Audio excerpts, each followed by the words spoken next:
Well, in your safety watch, Halloween is next weekend. It's a time that plenty of people, including children, will be trick-or-treating.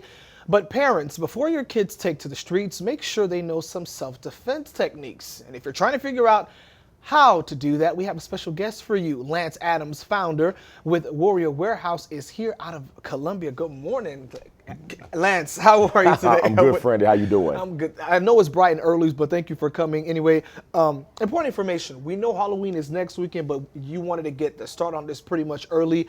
How long have you been talking about conducting self-defense classes for kids?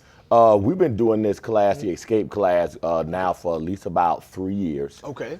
We found that this was something that was very necessary because a lot of times as parents, we know how to defend ourselves. We have plenty of classes for women, plenty of classes for men, but nobody really focused on the self-defense and empowerment of our kids. Good point. Now, what can we expect at these self-defense classes that you all are offering at the Warrior Warehouse? Okay, with the escape program, it's going to be a threefold type thing. First, we're going to teach the kids and the parents how to first recognize that there's a threat. Recognition. Okay. Can you see that there's somebody there that's possibly a criminal or sexual predator?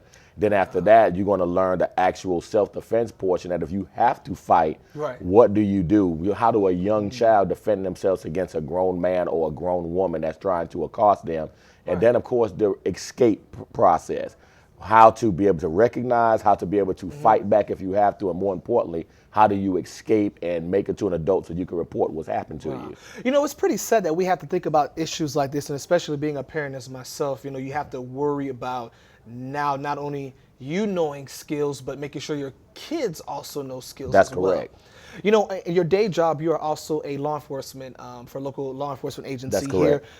Some parents might be watching now. What do you want to tell them about certain costumes, or how can I figure out if I see a guy wearing, somebody wearing a vampire costume, how do I know if he or she is bad? And that's the reason why we're having this program in the morning of Halloween, is because this is a time where your predators are going to, it's like a buffet line, because usually when you walk down the street on a normal time, you're going to pay attention to somebody in a costume, but Halloween, everybody's dressed up. So it's kind of, you got to be ever vigilant. You got to still look for the suspicious activity, but this is the time that they're gearing for, just like we gear a time for Christmas.